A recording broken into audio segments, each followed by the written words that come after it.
دل کو سمجھ میں آتی ہیں کہ انہوں نے اپنا طریقہ کیا بتایا کہ میں جب خاردار جھاڑیوں سے کیا کرتا ہوں کہ سمیٹ لیتا ہوں اپنے آپ کو، اپنے کپڑوں کو سمیٹ لیتا ہوں اور بچ بچ کے چلتا ہوں. اور ہم کیا کرتے ہیں، ہم بچ کر چلنا چاہتے ہیں لیکن کپڑوں کو نہیں سمیٹتے، یا اپنے اعمال کو نہیں سمیٹتے، یا اپنی زندگیوں کو نہیں سمیٹتے، یا نافرمانیوں کو نہیں سمیٹتے، یا ان غلط چیزوں کو نہیں سمیٹتے جس میں ہم مبتلا ہوتے ہیں نا. تو صرف بچنے سے حق ادا نہیں ہوگا، سمیٹنا بھی پڑے گا، رکنا بھی پڑے گا. کیونکہ اصل مطلب یہی ہے نا کہ ان خاردار جھاڑیوں میں، اور اصل مقصد کیا ہے اس سمیٹ کر اور بچ کر چلنے کا، کہ ان کانٹوں میں کپڑے یا زندگی نہ الجھ جائے. اور میری اور آپ کی زندگی نا آج الجھی ہوئی ہے، اور یہ کانٹے نہ صرف کپڑوں کو زخمی نہیں کر رہے، یہ ہمارے جسم کو اور ہماری روح تک کو زخمی کر رہے ہیں. یہ کانٹے نا ہمارے دلوں میں چپ گئے ہیں، اور جس کی وجہ سے یہ خون رشتہ رہتا ہے. میں اور آپ نا جیسے وہی کہ تڑپتے رہتے ہیں میں اور آپ، لیکن ہمیں معلوم نہیں ہے حل کیا ہے، علاج کیا ہے. تو وہی علاج یہی ہے، سمیٹ لینا اور بچ بچ کے چلنا. تو حضرت ابی بن کعب نے کیا کہا، یہی تقوی ہے امیر المومنین، یہی تو تقوی ہے، یہی تو مطلوب ہے. حضرت علی رضی اللہ تعالیٰ عنہ کہتے ہیں کہ تقوی کی جو چوٹی ہے نا وہ بلند اخلاق ہے، حسن اخلاق. اور ان کی یہ جو تعبیر ہے نا رسول اللہ صلی اللہ علیہ وسلم کی اس حدیث کے مطابق ہے کہ نبی صلی اللہ علیہ وسلم نے فرمایا، لوگوں کو جنت میں لے جانے والے سب سے افضل عمل کون سا ہے؟ صحابہ کرام نے پوچھا کون سا یا رسول اللہ؟ تو آپ صلی اللہ علیہ وسلم نے فرمایا تقوی اور حسن اخلاق. ہے نا، دو چیزیں، تقوی اور حسن اخلاق، دونوں ساتھ ساتھ اس کو پلس کر لیں. تو اس نے حضرت علی رضی اللہ تعالیٰ عنہ کیا فرماتے ہیں، جو تقوی کی چوٹی ہے نا وہ حسن اخلاق ہے. یعنی تقوی حسن اخلاق کے بغیر مکمل نہیں ہو سکتا. بد اخلاقی کے ساتھ میں اور آپ متقی نہیں بن سکتے، بد مزاجی کے ساتھ، بدتمیزی کے ساتھ میں اور آپ متقی نہیں بن سکتے نا. اور ہمارا مزاج کیا ہوتا ہے نا، جیسے لمحوں میں برہم ہو جاتا ہے، بہت ناراض ہو جاتے ہیں، بہت غصہ آتا ہے، پھر کیا کیا کرتے ہیں؟ جب غصہ آتا ہے تو کیا کرتے ہیں؟ ہنگامہ، بچوں کو ڈانٹتے ہیں. مجھے آج بچوں کو بچانا ہے. یہ جو تقوی ہے نا، یہ ویسے بلایا اس کو تھا بچوں کو بچانے کے لیے، لیکن مجھے لگتا ہے یہ اتنے خوبصورت جو بچیاں میرے سامنے بیٹھی ہوئی ہیں نا، آپ نے اپنی بدمزاجی سے ان کو بچانا ہے، ورنہ آپ کا مزاج نا ان بچیوں کو تباہ کر دے گا. میں ان کے سامنے آپ سے یہ بات کہہ رہی ہوں، ہے نا. ماؤں کا اخلاق نا، ماؤں کی گود، ان کی نرمی اور ان کی محبت نا ان کو گلے لگانے والی ہونی چاہیے. چاہے یہ کچھ کر کے آ جائیں، چاہے یہ کچھ بھی کر کے آ جائیں، آپ ان کو اتنا حوصلہ دیں، اتنی ہمت اور جرت دیں کہ آپ کے گلے سے لگ کر آنسو بہا کے کہہ سکیں آج یہ کیا ہے نا. اور آپ نے ان کو ڈانٹنا نہیں ہے، جھڑکنا نہیں ہے، بھگانا نہیں ہے، دور نہیں کرنا ہے. آپ نے ان کو وہ راستہ دکھانا ہے کہ جس سے یہ صحیح راستے کے اوپر چلے، ہے نا. تقوی کا ایک مطلب یہ بھی ہے کہ اپنے گناہوں سے پلٹ کر نیکی کی طرف آ جانا، یہ پوشیدہ ہو جاتی ہے. یعنی ڈرنا، بچنا، بچانا اپنے آپ کو اللہ کے احکام کی نافرمانی سے بچانا، اور اگر ہو جائیں تو توبہ تقوی ہی کا ایک دروازہ ہے کہ جب وہ لوٹ آتے ہیں نا تو پھر اللہ تعالیٰ کیا کرتا ہے، پھر ان کو دوبارہ جو ہے نا وہ ان کے اعمال کو قبول کرنے لگتا ہے. اللہ تعالیٰ دھتکارتا نہیں ہے. اللہ تعالیٰ کی جو رحمان اور رحمانیت اور اس کی جو غفاریت ہے نا وہ کیا کرتی ہے، وہ کہتی ہے کہ اے وہ لوگو اسرفوا علی انفسہم لا تقنطوا من رحمت اللہ. وہ جنہوں نے غلطی کر لی ہے، جنہوں نے کوئی بھی گناہ کر لیا ہے، اپنی جانوں پر اسراف کر لیا ہے، وہ آ جائیں اور میری رحمت سے جو ہے نا وہ نا امید نہ ہوں. اور نہ تقوی کا ایک فائدہ تو آپ کو کیسے ملتا ہے، ہدی للمتقین، ہے نا. تقوی پلس ہدایت، ٹھیک ہے. اور یہ جو ہے نا کہ لا تقنطوا من رحمت اللہ، اللہ کی رحمت سے نا امید نہ ہونا، ہے نا. اللہ تعالیٰ کہتے ہیں واتقوا اللہ لعلکم ترحمون، تم اللہ سے ڈرو، اللہ تم پر رحم کرے گا، ہے نا. تقوی کے ساتھ نا اللہ کی ہدایت کے دروازے کھلتے ہیں. نمبر 1، ٹھیک ہے. آپ سب کے پاس انڈیکس کارڈ ہے یا صرف بچیوں کو دیے گئے تھے؟ آپ ویسے لکھ سکتے ہیں، ہے نا, سب کے لیے, پوری آڈینس کے لیے کہا تھا. اچھا, مجھے لگ رہا تھا آپ لکھ سکتے ہیں, کیونکہ نا پتہ ہے میں اس دن بھی اپنے ایک درس میں کہہ رہی تھی مجھے یہاں بہت سے امام شافعی نظر آ رہے ہیں. پتہ ہے کیسے؟ آپ میں سے کون بتائے گا کہ کیسے نظر آ رہے ہیں؟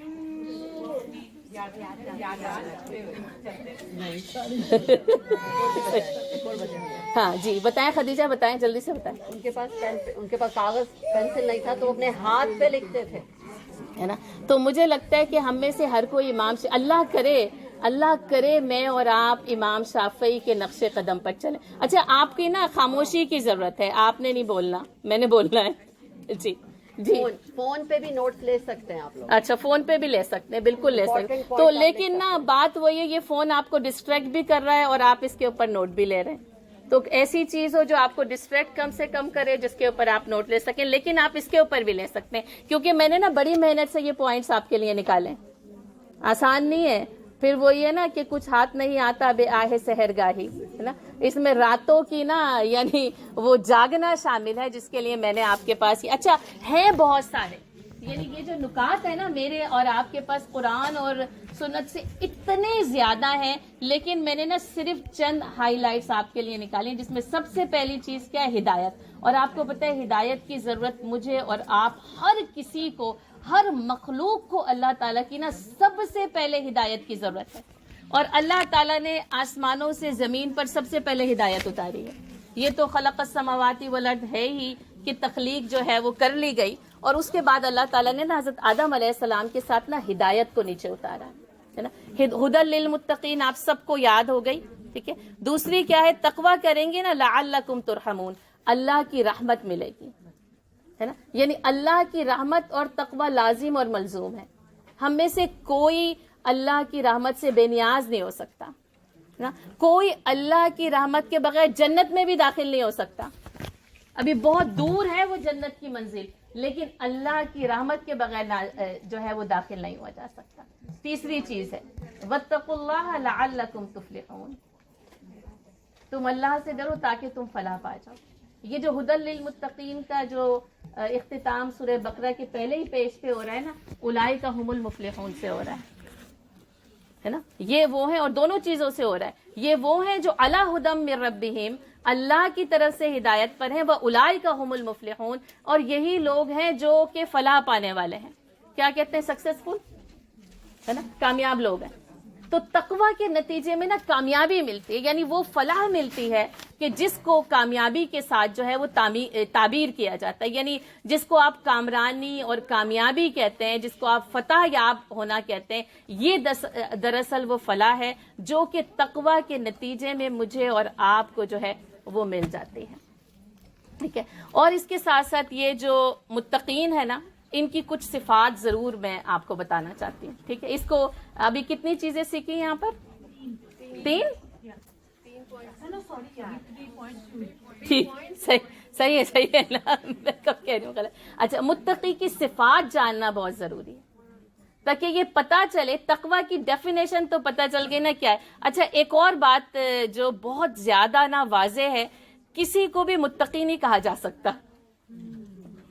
حاجی تو کہا جا سکتا ہے, نمازی تو کہا جا سکتا ہے, پھر وہ صوم و صلات کا پابند بھی کہا جا سکتا ہے کہ یہ بہت روزے رکھنے والا ہے, یہ بہت نوافل پڑھنے والا, یہ تہجد گزار تو کہا جا سکتا ہے, لیکن یہ نہیں کہا جا سکتا کہ یہ متقی ہے. کیوں؟ کیونکہ یہ دل کی کیفیت ہے, یہ دل کا جذبہ ہے, یہ دل کا احساس ہے. کیسے؟ اللہ تعالیٰ کہتے ہیں فَإِنَّهَا مِن تَقْوَى الْقُلُوبِ, ہے نا, وَمَن يُعَظِّمْ حُرُمَاتِ اللَّهِ, اور جو اللہ کی حرمتوں کا, یا وَمَن يُعَظِّمْ شَعَائِرَ اللَّهِ, جو اللہ کی نشانیوں کی تعظیم کرتے ہیں نا, کس لیے ہیں, فَإِنَّهَا مِن تَقْوَى الْقُلُوبِ, یہ ان کے دلوں کے تقوی کی وجہ سے. اس نے کہا نا یہ دل اس تقوی کا مرکز ہے, اور یہ تقوی نا دلوں کا نگہبان بھی ہے اور دلوں کا محافظ بھی ہے. اور اللہ تعالیٰ کہتے ہیں اولئک الذین امتحن اللہ قلوبہم للتقوی.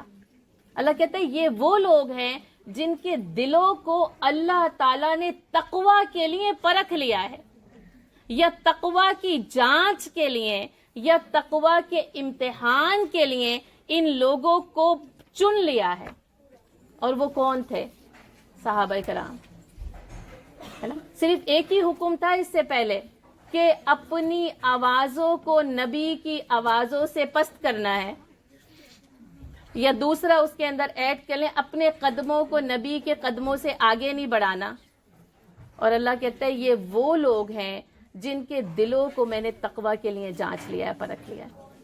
دلوں کی آزمائش تقوی کے ساتھ ہوتی ہے نا. ہو سکتا ہے یہ جو جسم کی آزمائش اس روزے کے ذریعے ہو جائے ماہ رمضان میں, کہ یہ جو بھوک اور پیاس کرنا, لیکن تقوی کی آزمائش نا دلوں کے ساتھ ہوتی ہے. اس کا تعلق اس دل کے ساتھ بہت زیادہ جو ہے وہ کہہ رہا ہے. تو اس لیے مجھے اور آپ کو کیا کرنا ہے, اپنے دلوں کو نا اللہ کے ڈر کا پابند بنانا ہے. ایسے اللہ کے ڈر کا پابند بنانے کہ کسی اور کا ڈر باقی نہ رہے. تقوی کی ایک تعریف یہ بھی ہے کہ اللہ کی ہیبت اور عظمت کا احساس دلوں پر اس طرح جاری ہو کہ ہر کسی کی عظمت اور ہیبت کا احساس مٹ جائے. اسی لیے پتہ ہے کہ ہم ہر ایک سے ڈرتے ہیں. اگر نہیں ڈرتے تو اللہ سے نہیں ڈرتے, ہے نا. اور پھر دنیا کے کہنے سے ڈرتے ہیں, دنیا کے لوگوں سے ڈرتے ہیں, دنیا کیا کہے گی, دنیا کے رسم و رواج سے ڈرتے ہیں, ہم دنیا کے فیشن سے ڈرتے ہیں تو اس فیشن کو اختیار کر لیتے ہیں, ہم دنیا کے ٹرینڈ سے ڈرتے ہیں تو اسی ٹرینڈ کے اوپر چلنا شروع کر دیتے ہیں. لیکن اللہ کی عظمت اور ہیبت کا احساس جب تک اس دل پر حاوی نہیں ہوگا نا, یہ تقوی جب تک دل کا محافظ نہیں بنے گا, یہ تقوی جب تک دل کی نگہبانی نہیں کرے گا نا, یہ والا جو راستہ ہے نا جس پر اپنے آپ کو سمیٹنا ہے اور بچ بچ کر چلنا ہے, میرے اور آپ کے لیے اس راستے پر سہل طریقے سے چلنا, آسان طریقے سے چلنا ممکن نہیں رہے گا. تو اس بات کو اپنے ذہنوں کے اندر جو ہے نا وہ بٹھا لیں. اچھا, اس کردار کے اندر کیا چیزیں ہیں؟ ہدی للمتقین کے بعد آپ سب کو یاد ہے یؤمنون بالغیب, ٹھیک ہے, اور کیا کرتے ہیں؟ وَيُقِيمُونَ الصَّلَاةَ, اقامت الصلاۃ, اور کیا کرتے ہیں؟ وَمِمَّا رَزَقْنَاهُمْ يُنْفِقُونَ. آپ دیکھیں روزہ ایمان بالغیب کا جیسے مظہر ہے نا کہ اللہ پر ہم غیب کے ساتھ ایمان رکھتے ہیں, اس لیے پانی کا ایک قطرہ بھی حلق سے نیچے نہیں اترتا. غیب پر ایمان ہے, کوئی نہیں دیکھ رہا لیکن اللہ دیکھ رہا, یہی غیب ہے. اچھا, یقیمون الصلاۃ, نماز کو قائم کرتے ہیں. رمضان میں اللہ تعالیٰ ایک اضافی نماز کا تحفہ دیتے ہیں, جیسا کہ نبی صلی اللہ علیہ وسلم نے فرمایا کہ اللہ نے دن کے روزے کو تم پر فرض کیا ہے اور رات کے قیام کو انتہائی ثواب کی چیز بنایا ہے. یہ قیام اللیل ہے, یہ تراویح ہے, یہی تہجد ہے. آپ پورے یعنی عشاء سے لے کر اور فجر سے پہلے تک اس کو جس حصے میں تقسیم کرنا چاہے نا اس کو اس حصے میں تقسیم کر کے پڑھیں, لیکن اپنی نماز کو تقوی والی نماز کی طرح یعنی متقی کی نماز کی طرح پڑھیں. جیسے کہ آپ صلی اللہ علیہ وسلم نے فرمایا کہ تو اپنی نماز ایسے پڑھ جیسے تو سب کچھ چھوڑ کر جانے والا. آپ سوچیں کبھی ایسا کوئی تصور آئے نا کہ یہ سب کچھ چھوڑ کر جانے لگتے, کیا ہوتا ہے؟ میں تو کہتی ہوں دل کٹ جاتا ہے کہ یہ سب کچھ چھوڑ کر ہم چلے جائیں گے, اور جانا ہے, برحق ہے, مجھے اور آپ کو پتہ ہے کہ یہ سب کچھ چھوڑ کر جانا ہے. اس لیے ہماری نمازوں میں خشوع و خضوع کیوں نہیں آتا کہ وہ ساری چیزیں نا ہمارے ارد گرد حصار بن کر کھڑی ہو جاتی ہیں. جب نماز میں کھڑے ہوتے ہیں نا تو اللہ کے سوا ہر کسی کی یاد آتی ہے, اور ہر چیز کی یاد آتی ہے, اور آتی ہی چلی جاتی ہے, اور ہر ماں سوا کو مٹاتی چلی جاتی ہے. تو نماز کو ایک اگر متقی کی نماز کی طرح پڑھیں گے نا تو ایک یہ کیفیت بہت بہترین ہے کہ یہ ہو سکتا ہے میری آخری نماز ہو. صحابہ کرام رات کو سوتے نا تو اپنے گھر والوں کو الوداع کہہ کر سوتے تھے. پتہ نہیں ہم صبح آنکھ کھلے گی کہ نہیں کھلے گی. آپ سوچیں کیسی یعنی ان کا وہ ایمان جو یہ جو یؤمنون بالغیب تھا نا, اتنا وہ پکا تھا, اتنا وہ اسٹرانگ تھا کہ ہر لمحے نا وہ الوداع کہنے کے لیے تیار رہتے تھے. تو یہ کہ نمازوں کو بہتر بنانا ہے, اور صدقہ ومما رزقناہم ينفقون. اللہ نے رمضان میں تو اس کے درجات اور ثواب کو اتنا بڑھا دیا کہ نبی صلی اللہ علیہ وسلم کا دریائے سخاوت اپنے عروج پر ہوتا تھا. پھر وہ یہ جو بھوک ہے, یہ جو محتاجی ہے, اور آپ کو پتہ ہے پچھلے یہ 2-3 سالوں میں اس یعنی کووڈ کے بعد بھی جو پوری دنیا پر ایک مہنگائی کا حملہ ہوا ہے، آپ یعنی ترکی اور شام کو دیکھ لیں. پھر وہی بات ہے نا، جسٹ بیفور رمضان ان میں سے 50,000 لوگوں کو پتا تھا یہ رمضان ہمیں ملنے والا نہیں ہے. کیسے سیکنڈوں میں لقمہ اجل بنے. اور یہ میرے اور آپ کے لیے یہ جو ہے نا کہ اللہ کا شکر ادا کیا جائے اور کفران نعمت نہ کیا جائے. میں اور آپ کتنا اللہ تعالیٰ کا شکر ادا کریں کہ کووڈ کے بعد بھی ابھی تک سانسیں لے رہے ہیں، ہے نا، اور کوئی ایسی آسمانی آفت کے نتیجے میں تباہ نہیں ہوئے. امن کے ساتھ، ہے نا، سکون کے ساتھ اللہ کی نعمتوں کو استعمال کرتے ہوئے میں اور آپ آج یہاں پر موجود ہے. وَمِمَّا رَزَقْنَاهُمْ يُنْفِقُونَ. اور تمام آسمانی کتابوں پر ایمان. علماء کرام کی ایک رائے یہ ہے کہ تمام آسمانی کتابوں کا نزول ماہ رمضان میں شروع ہوا، اور قرآن تو ہے ہی، خاص طور پر شہر رمضان الذی انزل فیہ القرآن. تو اسی لیے اس ماہ مبارک کی برکتیں اور یہ ماہ مبارک نہ ہمیں قرآن پر عمل کرنے کے لیے تیار کرنے کے لیے بھی آتا ہے. کیسے؟ تقوی کے ساتھ اس قرآن پر عمل کرنا سیکھ لو. تو ان تمام آسمانی کتابوں پر ایمان، قرآن کا ایمان. اچھا، میں اور آپ قرآن پر ایمان میں کمی نہیں ہے، لیکن اس کے فہم میں کمی ہے، اس کے تدبر میں کمی ہے، اور اس پر عمل اور اس پر اشاعت میں کمی ہے نا. ہم نے قرآن کو حرز جان نہیں بنایا. ہم نے نہ قرآن میں ہو غوطہ زن مرد مسلمان، ہم نہ قرآن میں ڈوبے نہیں ہیں.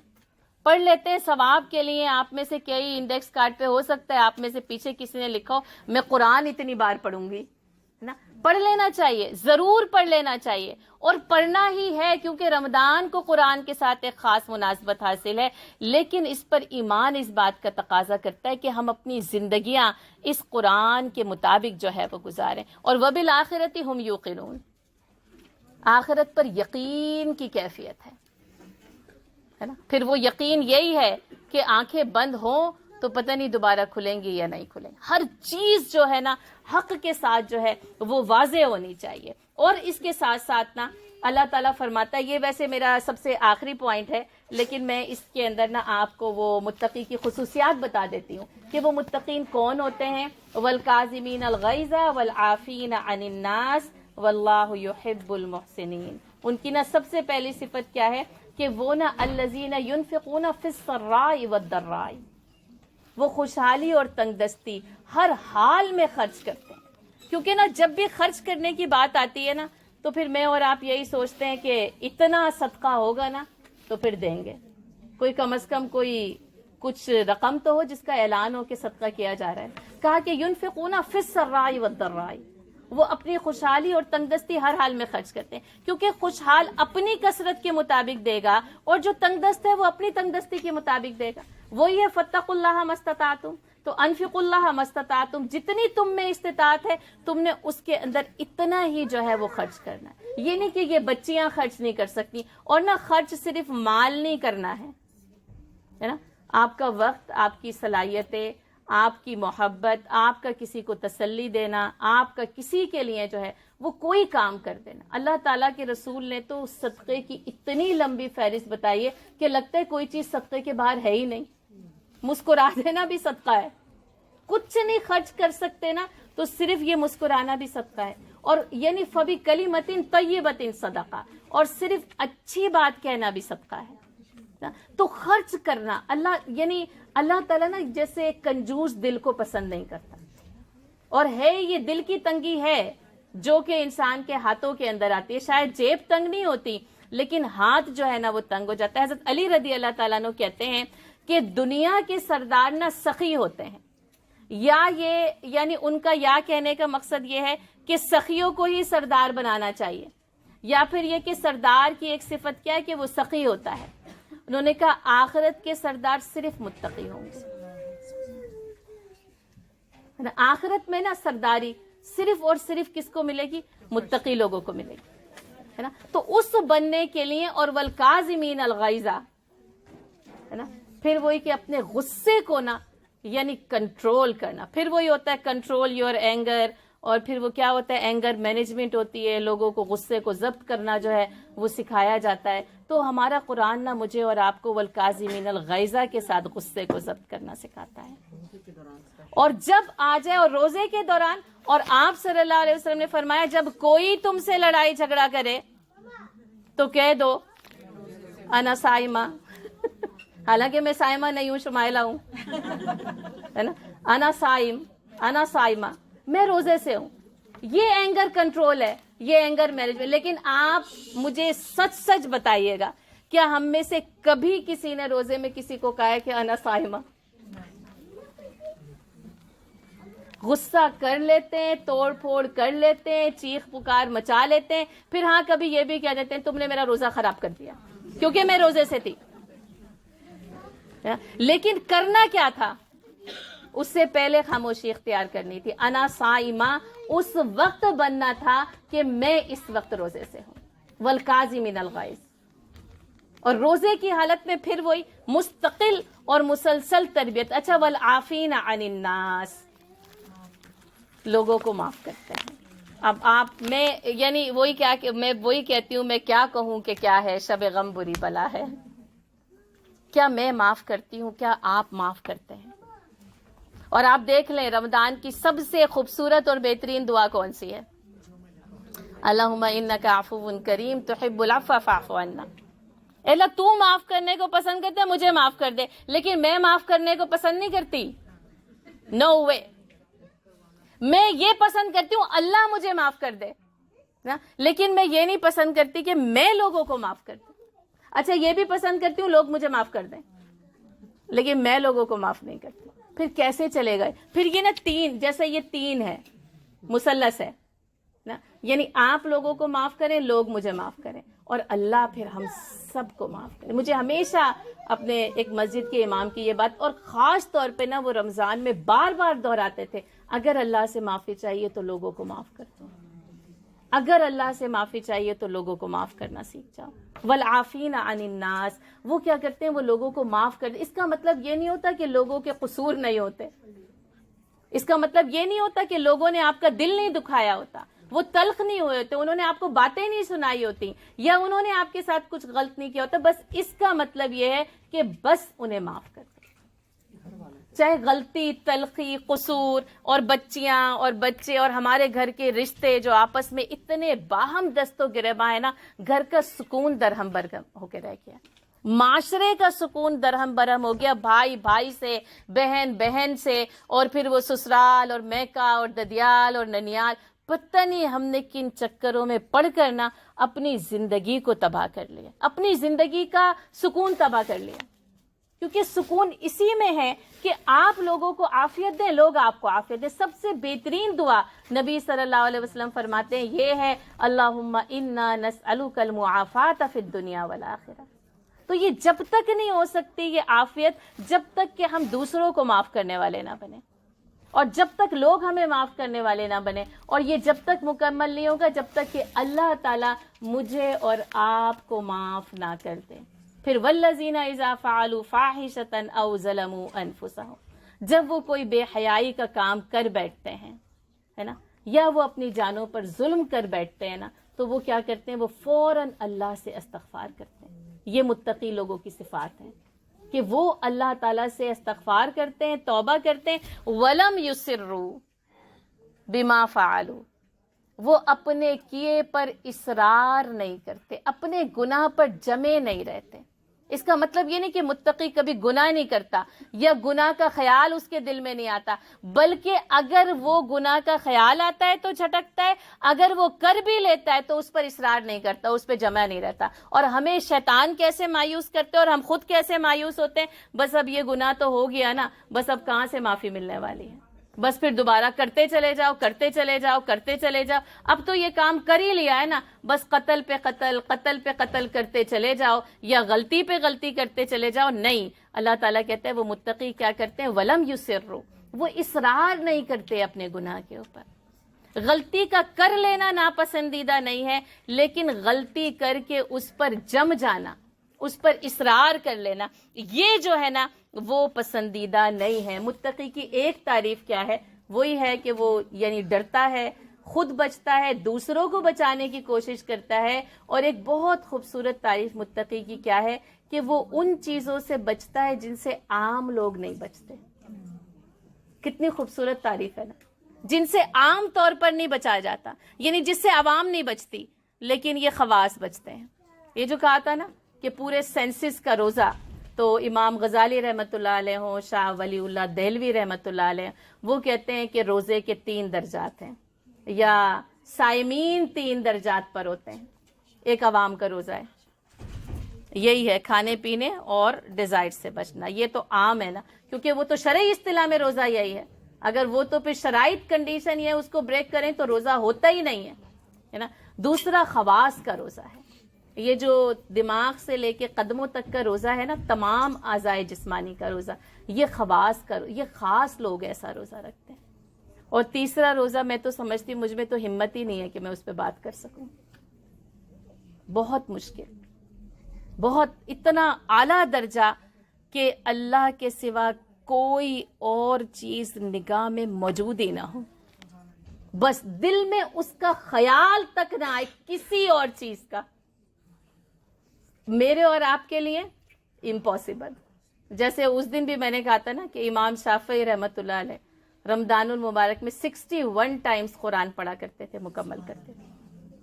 ایک دن کا، ایک رات کا، ایک تراویح کا. وہ تو فہم، اور میں کہتی ہوں میرے اور آپ کے لیے امپاسبل ہے. تو یہاں پہ بھی یہ جو مقربین کا روزہ ہے نا، کم از کم خواص کے روزے تک تو آئیں، کم از کم اپنے دماغ سے لے کے قدموں تک نا اپنے آپ کے اوپر تقوی کی وہ جو لگام ہے نا. حضرت عمر بن عبدالعزیز رحمۃ اللہ علیہ نے کہا کہ زبان لوگوں کی باتوں کا جواب تو دے سکتی ہے، لیکن اس کو تقوی نے لگام دیتی ہے. یہ لگام نا اگر میرے اور آپ کے قدم نا اس اللہ کے خوف سے رک جائیں، ٹھہر جائیں، گناہوں کی طرف نہ بڑھیں اور اللہ کی اطاعت اور فرمانبرداری کی طرف جو ہے وہ پلٹ آئیں. میں واپس آتی ہوں، اپنے مضمون کو مکمل کرتی ہوں کہ یعنی ہدایت تھی، پھر لعلکم ترحمون تھا، پھر لعلکم تفلحون تھا. یعنی بتانا یہ ہے کہ اس تقوی کے نتیجے میں ملتا کیا کیا. میں پھر دوہرا رہی ہوں، میں نے سب کچھ نہیں لکھا ہے جو کچھ قرآن میں موجود ہے، صرف میں نے یہ کی ورڈز آپ کے لیے لکھے، اور وہ بھی 12 ہیں میرے پاس. صرف کی ورڈز ہیں اور وہ بھی 12 ہیں. ٹھیک ہے. اچھا، پھر اس کے بعد جو ہے نا جو چوتھی چیز ملتی ہے نا، وہ کیا ملتی ہے کہ وَاعْلَمُوا أَنَّ اللَّهَ مَعَ الْمُتَّقِينَ. اور جان لو کہ اللہ متقین کے ساتھ ہوتا ہے، اللہ کی معیت ملتی ہے. یہ جو موسیٰ علیہ السلام نے جواب دیا تھا نا، وہ دراصل کیا تھا کہ کلا ان معی ربی سیہدین. یہ تھا تقوی، ہے نا، اور میرا رب میرے ساتھ ہے اور وہ مجھے راستہ دکھائے گا. یہ معیت ہے، یہ ساتھ ہے نا. کہ اور جان لو کہ اللہ تعالیٰ جو ہے وہ صرف اور صرف کن کے ساتھ ہوتا ہے؟ اللہ سے ڈرنے والوں کے ساتھ ہوتا ہے نا. 5ویں چیز کیا ہے؟ اور وَاعْلَمُوا، اور جان لو ان اللہ یحب المتقین، اللہ کی محبت ملتی ہے. اب دیکھیں اور کیا کیا چاہیے، یعنی جس کو اللہ کا ساتھ مل جائے اور پھر جس کو اللہ کی محبت مل جائے نا، اور اللہ یعنی اللہ محبت کرے. بات یہ ہے نا کہ اللہ رحم کر دے، وہ فلاح دے دے، وہ ہدایت دے دے، وہ ساتھ آ جائے، وہ محبت کرنے لگے. اس سے زیادہ مجھے اور آپ کو کیا چاہیے؟ لیکن نا ہمیں چاہیے، کیونکہ ہماری ساری طلب جو ہے نا یہ دنیا اور اس کے گرد گھومتے ہوئے دائرے ہیں. ہماری جو طلب ہے نا ان سارے 1000 رنگوں میں منتشر ہے. اس لیے ہم اس پر اکتفا نہیں کرتے، اس لیے ہم اس کے اوپر دھیان نہیں دیتے، کیونکہ دنیا کی محبت نے اس دل پر ایسا قبضہ جما رکھا ہے نا. اور یہ جو محبت ہے نا اللہ کی جو ملتی ہے، یہ نا اللہ کو دینے سے ملتی ہے. یاد رکھیے گا، والذین آمنوا اشد حبا للہ. جو اہل ایمان ہے وہ اللہ سے شدید ترین محبت کرتے ہیں، اور پھر اللہ جو ہے وہ متقین سے محبت کرتا ہے. اللہ کا ساتھ ملتا ہے، اللہ تعالیٰ کی جو ہے نا وہ محبت ملتی ہے، اور اس کے ساتھ ساتھ جو ہے نا 6ٹھی چیز کیا ہے؟ فوز عظیم ملتی ہے. ان للمتقین مفازا. اللہ تعالیٰ کہتے ہیں یہ مفاز جو ہے نا یہ ہے ہی متقین کے لیے، جو کہ فوز عظیم، جو کہ فوز کبیر. حقیقی اور اصلی کامیابی یہی ہے. تو کامیابی چاہیے تو پھر تقوی کا حصول اور تقوی کو اختیار کرنا میری پیاری بہنوں لازم اور ملزوم ہے. اور آج کے اس پروگرام میں اس لفظ کی اتنی تکرار ہو رہی ہے, مجھے لگتا ہے پھر وہی جیسے خدیجہ کو اپنے ابو کی بات انگرین تھی نا, مجھے لگتا ہے آج آپ کے دماغوں میں یہ انگرین ہو کر جانا چاہیے. تقوی اور اس کے ساتھ کیا ہے؟ متقی. جو اس پر عمل کرتا ہے وہ متقی کہلاتا ہے. پھر ظاہر ہے جب وہ جمع ہوتے ہیں نا, جب وہ یہ جماعت بنتے ہیں تو پھر وہ متقین بن جاتے ہیں. ان للمتقین مفازا, ہے نا. اور اللہ تعالیٰ جو ہے نا, 7ویں بات میرے پاس کیا ہے کہ اللہ تعالیٰ اہل تقوی کو بچاتا ہے, ان کو نجات دیتا ہے. وَيُنَجِّ اللَّهُ الَّذِينَ اتَّقَوْا بِمَفَازَتِهِمْ. اور اللہ تعالیٰ کیا کہتا ہے؟ تقوی اختیار کرنے والے کو بچا لیتا ہے. اب مجھے اور آپ کو بچنا ہے نا. ناؤ گرداب میں ہے, فتنے ہیں, مسائل ہیں, مشکلات ہیں, بچے اسکول جاتے ہیں تو آپ کی پریشانی ہے, ماحول کیا ہے, ان کے دوست کیا ہیں, یہ کیا کرتے ہیں, یہ کیا بولتے ہیں, یہ کیا سنتے ہیں. آپ سارے کے سارے پریشان ہیں, میں بھی پریشان ہوں, آپ بھی پریشان ہیں, ہے نا. تو اللہ تعالیٰ نجات دے گا, یہ بھروسہ رکھ. اگر ہم نے تقوی کو اختیار کر لیا نا, تو یہ جو مسائل ہے نا, اللہ تعالیٰ ان مسائل کے گرداب سے اللہ تعالیٰ نکالے گا, وہ نجات دے گا. اور وہ نجات دے کر نا پھر وہ جو مفازہ تھا نا, پھر وہ کیا کرتے ہیں, وہ نجات دے کر کامیابی تک پہنچائے گا. کیونکہ دیکھنا اس نے یہی ہے کہ وَمَنْ سَعَى لَهَا سَعْيَهَا, اور جس نے کوشش کی اس کے لیے جیسے کہ اس کو کوشش کرنی چاہیے تھی. اور یہ بڑی ہی جو ہے نا یعنی خوبصورت ترین بات ہے. اور میں آپ سے ایک سوال کے ذریعے اس بات کو رکھتی ہوں, آپ مجھے بتائیں کون سا عمل سب سے زیادہ افضل ہے؟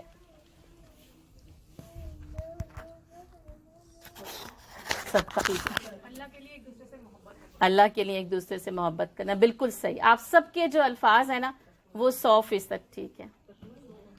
نہیں, سب سے افضل عمل وہ ہے جو قبول ہو جائے. صدقہ تھا, تقوی تھا, نماز بھی تھی, روزہ بھی تھا, قبول نہیں ہوا, کیا کریں گے؟ نہیں, سب سے افضل عمل وہ ہے جو قبول ہو جائے. انما یتقبل اللہ من المتقین, اور اللہ صرف متقین سے قبول کرتا ہے. سب سے عمل آپ کا پتہ نہیں کتنا بڑا عمل ہے, قبول نہیں ہوا, کیا کریں گے؟ حضرت ابراہیم علیہ السلام نے کیا کہا تھا؟ خانہ کعبہ کی تعمیر کر رہے تھے, ربنا تقبل منا اکرمکم عند اللہ اتقاکم. تکریم جو ہے, جو سب سے زیادہ ڈرنے والا ہے, تکریم اس کے لیے, عزت اس کے لیے. اور ہمیں سب کو عزت چاہیے. آپ دیکھیں کون چاہتا ہے اس کی عزت نہ کی جائے؟ کون چاہتا ہے اس کو یعنی ویلکم نہ کیا جائے, اس کو سراہا نہ جائے؟ کون چاہتا ہے اس کو دھتکارا جائے؟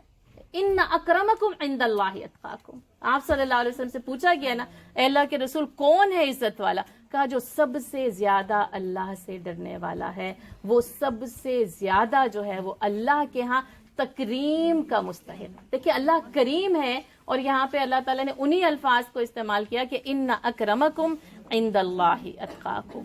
اور پھر وہی ہے کہ یعنی اس کے بعد ایک اور کہتی ہوں, اور پھر اس کے بعد ایک اور کہتی ہوں, اور پھر اللہ تعالیٰ کہتا ہے کہ واللہ ولی المتقین, اللہ متقین کا دوست ہے.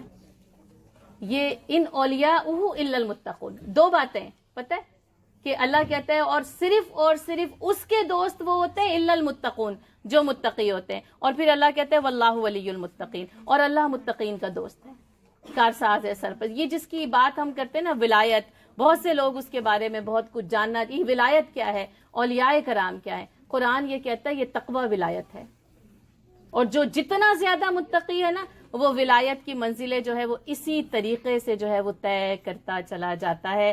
اور پھر اس کے بعد وہ منزل, وہ آخری جو اللہ کی رضا کا مظہر ہے نا, جنت, اس کے لیے تو اللہ تعالیٰ نے کہہ دیا اعدت للمتقین, تیاری متقین کے لیے کی گئی.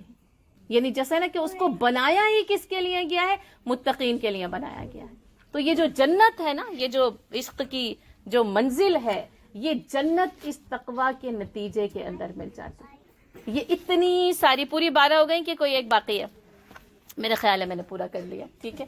اور سب سے آخری بات جو جس کو کہتے ہیں نا کہ last but not the least, اور اس کو میں ایسے ہی بیان کروں کہ جو شعر میں نے یہاں پر لکھ کر رکھا ہے کہ بہت خوب ہے، یہ درس بھی دل فریب ہے، تقوی کی طرف جو ہے وہ ابھارنے والا بھی ہے، لیکن شاعر یہ کہتا ہے اور وہ ایک ایسی حقیقت کی طرف نشاندہی کرتا ہے کہ جس کو آج اور میں اور آپ نہ بھولے ہوئے ہیں. وہ کہتا ہے باطل کے اقتدار میں تقوی کی آرزو، باطل کے اقتدار میں تقوی کی آرزو، کتنا حسین فریب ہے جو کھا رہے ہیں ہم. اگر میں یہ کہوں کہ یہ میرا سارا کا سارا درس فریب تھا، کیونکہ جب تک باطل غائب ہے نا یہ تقوی مکمل نہیں ہو سکتا. آپ کیوں پریشان ہیں؟ یہ ان اسکول سے ان میں کیا کیا فتنوں نے سر اٹھائے ہوئے، کیوں پریشان ہیں آپ؟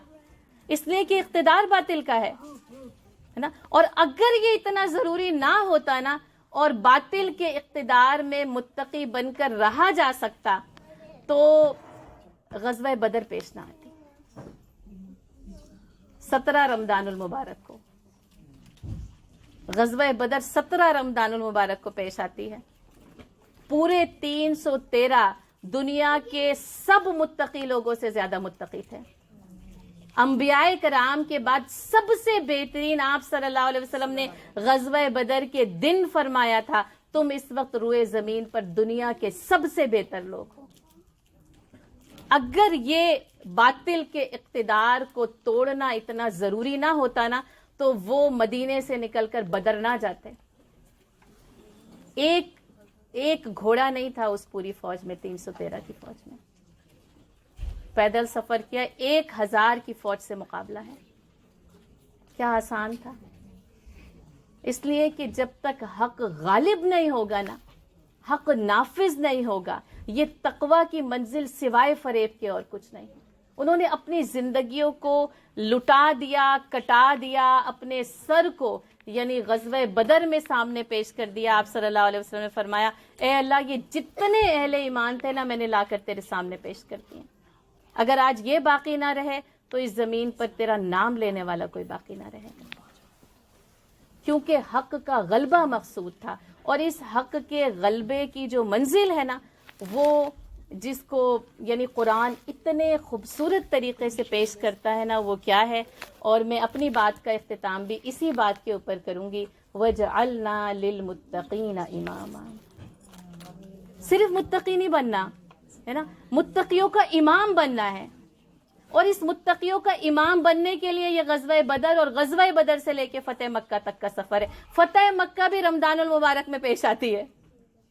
یہ دونوں کو کلوز کیپشن وہ جو کہتے ہیں نا ڈاکٹر اسرار احمد، یہ بریکٹ لگا دیں دونوں کو آپ. غزوہ بدر سے فتح مکہ تک کا سفر دونوں رمضان المبارک میں پیش آ رہے ہیں.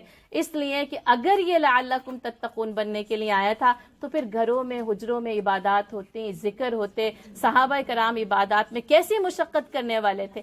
کیوں اس رمضان المبارک میں بدر سے لے کے فتح مکہ کا سفر جو ہے وہ طے ہوتا. اللہ تعالیٰ مجھے اور آپ کو فہم عطا کر دیں، متقی بنا دیں. کبھی دریا سے مثل موج ابھر کر، کبھی دریا کے سینے میں اتر کر، کبھی دریا کے ساحل سے گزر کر، اپنی مقام اپنی خودی کا فاش تر کر. وما علینا الا البلاغ. جزاک اللہ خیر. الحمدللہ.